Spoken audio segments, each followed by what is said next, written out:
Kebayang nggak sih, misal kita udah kerja nih selama 3 bulan, terus di bulan ketiga kita dapat laporan dari atasan kalau ternyata performa kita menurun. Padahal mah lempeng-lempeng aja gitu kerja, masuk tepat waktu gitu. Nah, kenapa ya kira-kira? Nah, jawabannya itu karena perusahaan punya data statistik.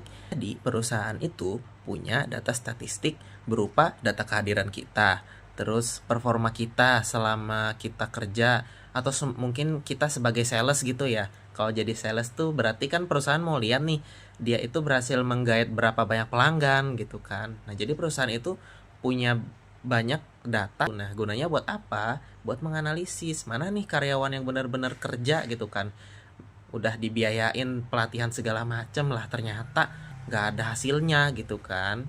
Jadi bukan waktu yang kita korbankan lebih keras gitu, lebih lama, tapi perusahaan itu ngelihat kita nih berkembang nggak sih gitu.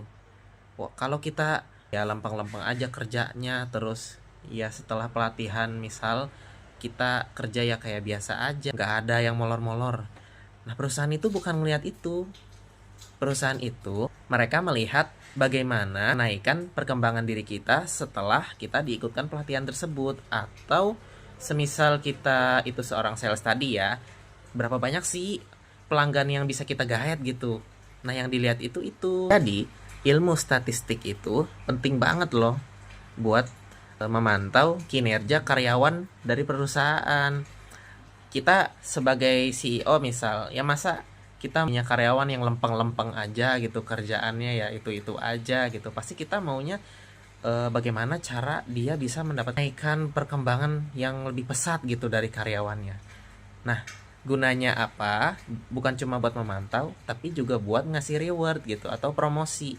Jadi kan kelihatan nih, misalnya ada karyawan yang dia baru join ke perusahaan sekitar 6 bulan, tapi performanya bagus gitu. Ya dia bisa aja dapat promosi lebih cepat daripada karyawan yang bertahun-tahun tapi ya itu-itu aja gitu. Nah, jadi gunanya apa? Statistika itu, pertama, statistika itu untuk menilai performa dari karyawan perusahaan. Nah, yang kedua, nentuin siapa nih yang layak buat dapetin reward, atau biasanya di beberapa toko gitu kan ada istilah karyawan teladan gitu kan. Seperti itu. Ya, sekian dari saya. Terima kasih.